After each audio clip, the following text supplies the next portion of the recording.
Hello friend, तो हम आज आपके लिए लेकर आए हैं क्लास 9 का प्रश्नावली 1D। इसका पार्ट 1 है। तो चैनल को सब्सक्राइब करें, लाइक करें और कमेंट करें। तो चलिए, इसमें आपको हम बताने जा रहे हैं। सबसे पहला प्रश्न प्रश्न है कि निम्नलिखित संख्याओं में कौन कौन परिमेय संख्या और कौन कौन अपरिमेय है, यानी इसमें पहचानना है। जो परिमेय रहेगा उसको परिमेय लिखना है, जो अपरिमेय रहेगा उसे अपरिमेय लिखना है। ठीक है, तो बनाना स्टार्ट करते हैं। पहला प्रश्न दिया हुआ है 7√5। देखिए, 7 आपका परिमेय है, ध्यान दीजिएगा, 7 आपका परिमेय है और √5 आपका क्या है, अपरिमेय। ठीक है, और आपको दिया हुआ किस रूप में, गुणा के रूप में। तो आपको हम बता देते हैं, या तो गुणा के रूप में रहे, या तो जोड़ के रूप में रहे, या तो घटाव के रूप में रहे, या तो भागा के रूप में रहे। यदि एक परिमेय है और ठीक है, जैसे इसमें देख लीजिए, ये आपका परिमेय है और ये क्या है, अपरिमेय है। दोनों किस रूप में दिया हुआ है, गुणा के रूप में दिया हुआ है। तो गुणा के रूप में जब दिया रहेगा और एक परिमेय एक अपरिमेय होगा तो क्या होगा, अपरिमेय ही होगा। तो इसको लिख देना अपरिमेय।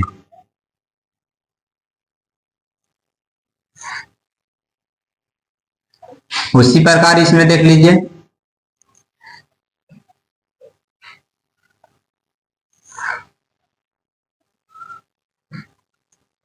दो प्लस √3 है, यानी 2 आपका क्या है, परिमेय है, जबकि √3 क्या है आपका, अपरिमेय। तो ये एक परिमेय का योग और एक अपरिमेय का योग हमेशा क्या होगा, अपरिमेय होगा। इसलिए यहाँ पे क्या लिख देना, अपरिमेय, अपरिमेय लिख देना। ठीक है,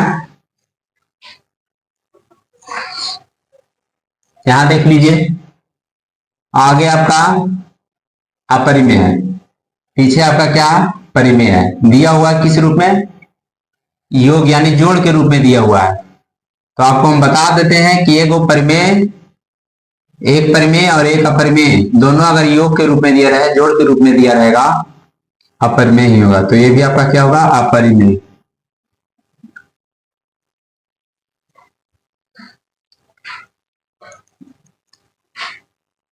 ये आपका पाई दिया हुआ है और पाई आपका क्या होता है, अपरिमेय। ठीक है, और 2 आपका क्या है, परिमेय। दोनों का क्या है, घटाव के रूप में दिया हुआ है, यानी अपरिमेय से किसको घटाया जा रहा है, परिमेय को। अपरिमेय से परिमेय को घटाया जा रहा है। तो देखिए, परिमेय से में सॉरी अपरिमेय में से जब परिमेय को घटाया जाएगा तो अपरिमेय ही होगा। यहां भी लिख देना अपरिमेय।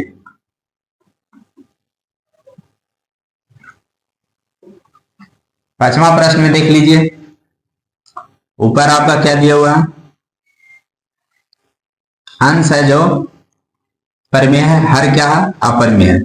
ठीक है, तो परिमेय और अपरिमेय भिन्न के रूप में दिया रहा है, यानी भागा के रूप में दिया रहा है, अपरिमेय ही होगा। तो इसको भी क्या लिखना है, अपरिमेय।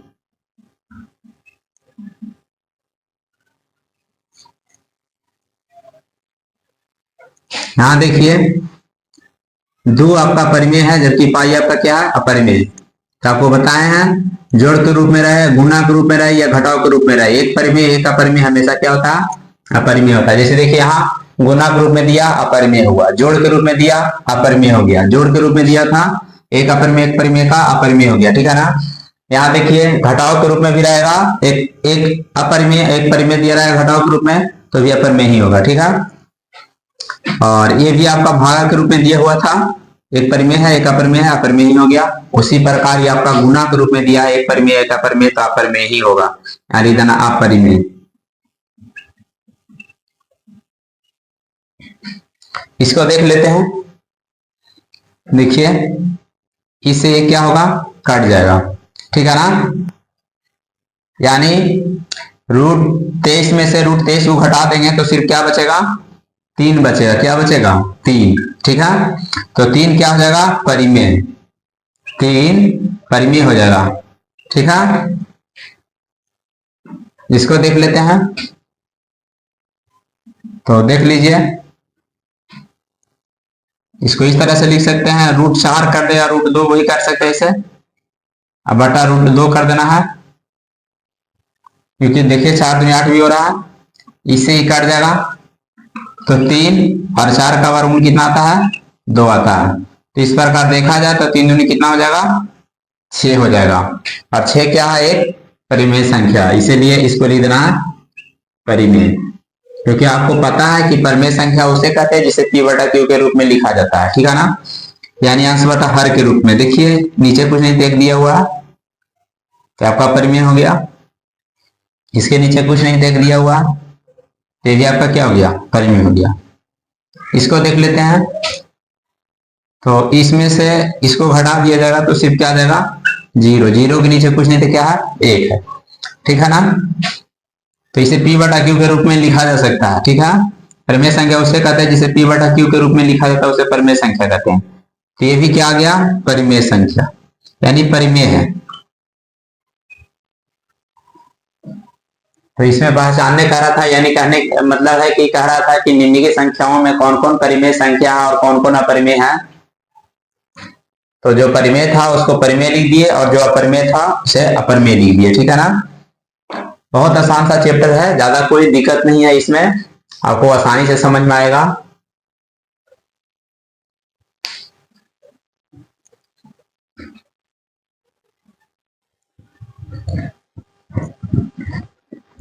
तो चलिए इसमें प्रश्न दूसरा देखिए, कह रहा निम्नलिखित कथनों में सत्य और असत्य कथनों को पहचाने। दूसरा का पहला दिया हुआ है, दो अपरिमेय संख्याओं का योग अवश्य ही अपरिमेय संख्या हो। तो याद रखिए, दो परिमेय संख्याओं का योग परिमेय भी हो सकता है या अपरिमेय भी हो सकता है, इसलिए आपका क्या हो जाएगा? असत्य।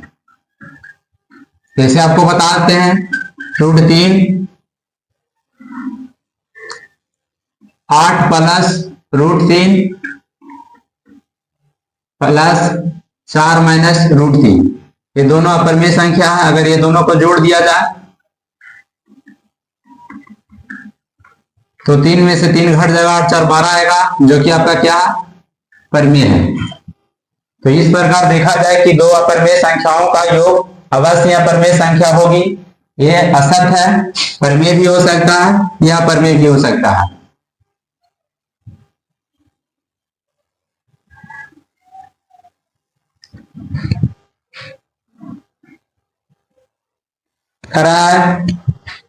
एक परिमेय संख्या, एक परिमेय और एक अपरिमेय संख्याओं का गुणनफल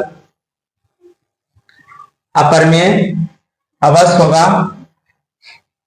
तो याद रखिए, एक परिमेय संख्या ले लेते हैं √5 और अपरिमेय संख्या ले लेते हैं √3, दोनों को अगर गुणा कर देते हैं तो 5√3 आएगा, जो कि क्या है?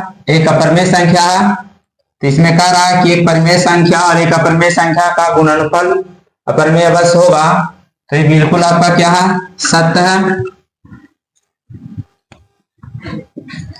तीसरा प्रश्न देखिए, प्रश्न तीसरा में कह रहा है सभी परिमेय संख्याओं की व्युत्क्रम संख्या प्राप्त होती है, तो ये आपका असत्य होगा, क्योंकि 0 भी आपका क्या है? एक परिमेय संख्या है, लेकिन इसका अगर व्युत्क्रम निकालेंगे तो आ जाएगा 1/0, जो कि क्या है? अपरिभाषित होता है, यानी 0 का व्युत्क्रम नहीं हो सकता है।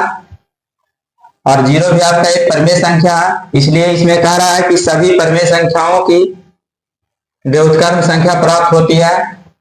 तो देख लीजिए, 0 का जो है व्युत्क्रम प्राप्त नहीं किया जा सकता है, तो इसलिए ये आपका क्या हो गया? असत्य।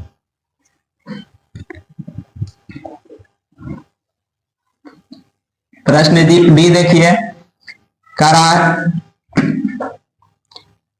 √9/144, तो 9 का वर्गमूल 3 आएगा और 144 का वर्गमूल 12 आ जाता है। और पूछ रहा है एक परिमेय संख्या है, तो ये आपका एक परिमेय संख्या, इसलिए इसको क्या लिखना है? सत्य।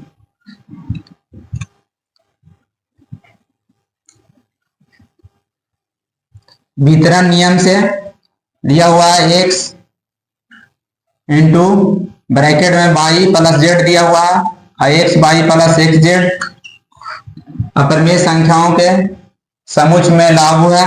तो देख लीजिए, यहां मान लेते हैं √3, √5 और √7 गुना कर देते हैं, तो यह आ जाएगा 5 या ये 15 और 7 या 21।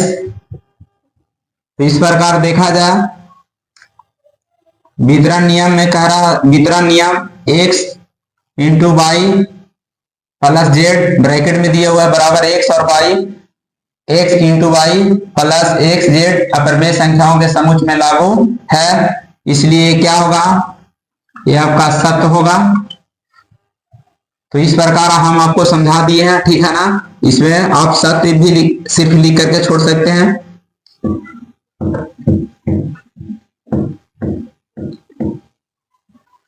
तो इस प्रकार आंसर आ गया।